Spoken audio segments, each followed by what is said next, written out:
இப்போ அண்மையில் வந்து பார்த்தீங்கன்னா தமிழக அரசு வந்து இந்த நீர்நிலைகள், சாலைகள், அப்புறம் மற்ற முக்கியமான இடங்களுக்கெல்லாம் வந்து ஏற்கனவே இருக்கிற சாதி பேர்கள், சாதி ஒட்டு பேர்கள்லாம் இருக்குது, சில இடங்கள் இருக்குது, அதெல்லாம் ரிமூவ் பண்ணிடுவோம். ரிமூவ் பண்ணிட்டு பாரதியார், பாரதிதாசன், கலைஞர், காமராஜர் இந்த மாதிரி பேரெல்லாம் நம்ம வச்சுக்கிருவோம் அப்படின்னு சொல்லிட்டு ஒரு அறிவிக்கை விட்டுருக்காங்க. அப்புறம் நீர்நிலைகளுக்கெல்லாம், அப்புறம் மற்ற இடங்களுக்கெல்லாம் வந்து பார்த்தீங்கன்னா தாமரைங்கிற மலரை தவிர மற்ற எல்லா மலரையும் பூக்க வச்சிருக்காங்க. முல்லை மலர், முல்லை, செவ்வந்தி, மல்லி, முல்லை எல்லாம் வச்சு கனகாம்பரம் வரைக்கும் வச்சிருக்காங்க.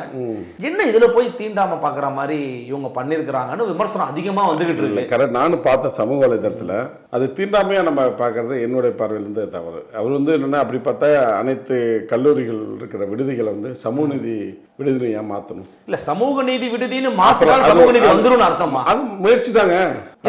இல்ல அதுக்கான வேலை செஞ்சாதானே அது பேரு சமூக நீதி. இல்ல வேலைத்திட்ட இதுக்கான முன்னெடுப்பு எடுக்கிறதே இதுக்கு முன்னாடி எந்த ஆட்சியாளர் எடுக்கலையே, எந்த ஆட்சியாளரும் எடுக்கலையே. அண்ணா நேத்து மதுரையில அமைச்சாபுரத்துல மழை கலந்துருக்காங்க ஒரு குடிநீர் தொட்டி. பார்த்தேன், நானும் இதுல பார்த்தேன். இதான் ஒரு டெவலப்மெண்ட் கண்ணுக்கு தெரியணும்ல. அரசோட கவனத்தை தான் கொண்டு போக முடியும். நம்ம இது துப்பாக்கி எடுத்து சுட்டிட்டா ஒருத்தரையும் சட்டம் மலத்தூர்ல அவரோட சொந்த தொகுதியில ஒருத்தர் கழிவுநீர் தொட்டில இறங்கி செத்து போறாரு விஷவாயு தாக்கி. இன்ன வரைக்கும் அதுக்கு ஏன் உங்களால தீர்வு கொண்டு வர முடியல? அரசு நோக்கி கேட்காதானே செய்ய முடியும். தலைவர் கண்டிச்சு அறிக்கை விட்டுட்டாரு.